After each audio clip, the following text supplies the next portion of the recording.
Let's make something from the rusty scrap pile.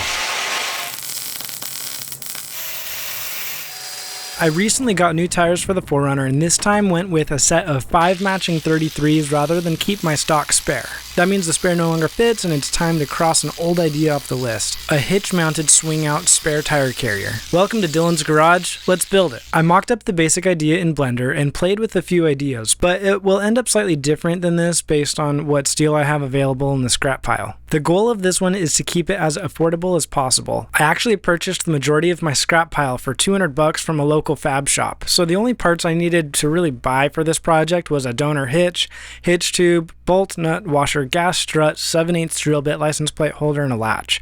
All in around $100. I haven't added it up, maybe a little more.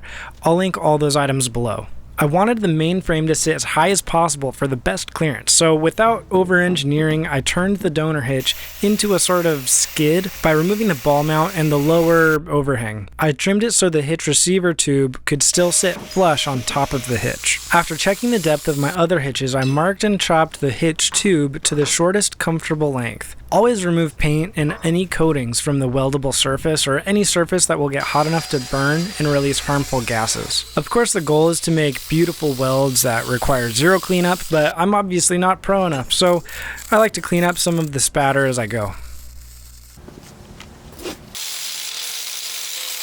Quick check to make sure the receiver tube is clear inside, then move on to the main tube.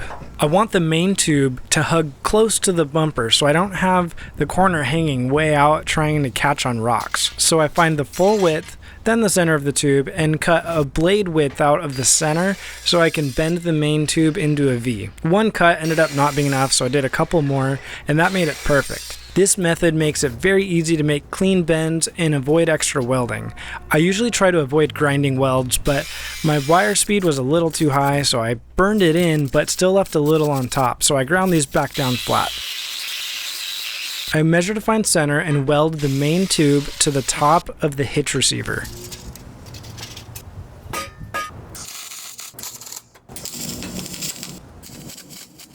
I cut the top of this poorly applied support ring so I could use the top of the receiver tube as a sort of striker ramp for the tire swing arm should it ever start to sag. The style of hinge I decided on will use a 5.5 inch long 7/8 bolt and require double shear for appropriate strength. I welded 2 tabs to the end of the main tube with a couple pieces of cut sheet that I used as spacers to allow room for the nylon washers.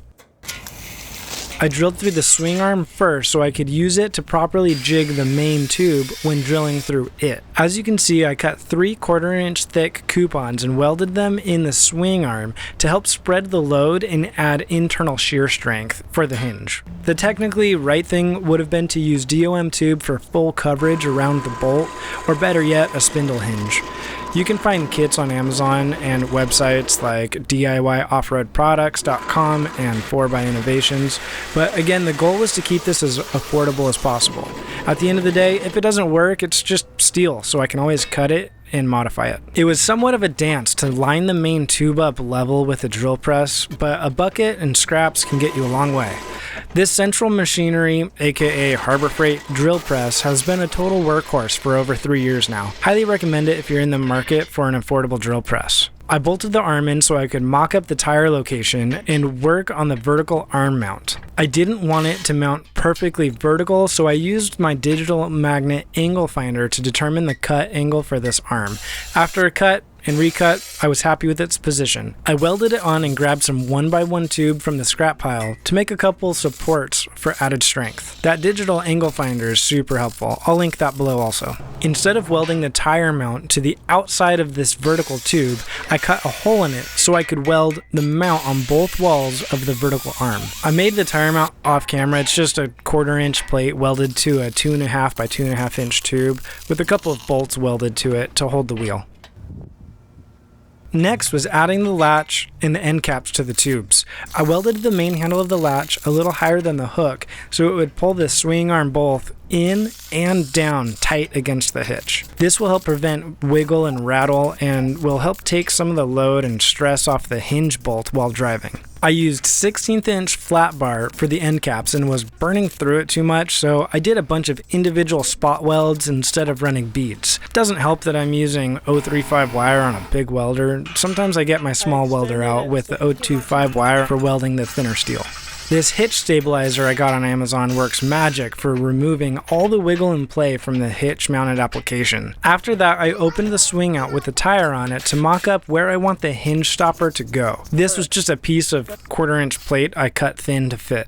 I decided to go with a gas strut to help open the swing arm, so when my fiance is driving the 4Runner and parks on a hill, the strut will both assist in the weight of opening it and keep it open. I added a raised plate to move the strut ball mount away from the swing arm towards the bumper. Instead of drill and tapping the plate, I grabbed a unistrut bracket, drilled the hole out a little more, and welded a nut to it. This worked perfect. This allowed me to move the ball in towards the truck and also invert the gas strut when the arm is shut, and that helps keep the arm shut when you unlatch it, rather than immediately swing itself open when you unlatch the lock. Compressing the gas strut by hand for install was not doable for me, so after some thought, I grabbed a ratchet strap and used it to compress the strut to the correct length for mounting. This worked surprisingly well and made the install easy once I figured out that solution. The last thing before paint is to add a couple angled supports under the main bar to add strength and stiffen the whole unit. These were just slightly tricky to cut and fit with the angles I was fitting them into, but it wasn't too bad.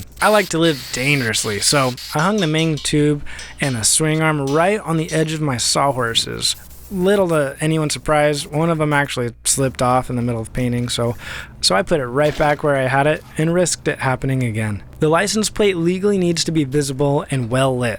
I got the same license plate mount that I used on the Harbor Freight to Overland trailer conversion build. It has a built-in light, and I wired it up to the trailer plug on my 4Runner using a 7 to 4 pin adapter and a 4-pin plug with a long pigtail. A more permanent solution would be to just wire it directly to one of the taillights, but since this is a hitch-mounted swing out, I wanted it all to be easily removable. I'll do permanent wiring when I do a proper rear bumper someday. These stick-on zip tie holders that I got from Micah's office desk cable management worked great for cable routing. You'll see me use them in that Harbor Freight to Overland trailer conversion video I did too. I actually zip tied the license plate holder to the wheel because it was quick and easy. I always have zip ties in the truck and I so rarely pull the tire off, it'll be a non-issue. I'm super happy with how this tire carrier turned out. It's actually better than I expected it to be. So if you thought this was cool, hit that like, please subscribe so you can see more of my DIYs as they come out. And as always, thank you all for watching. If you have any questions, let me know in the comments below.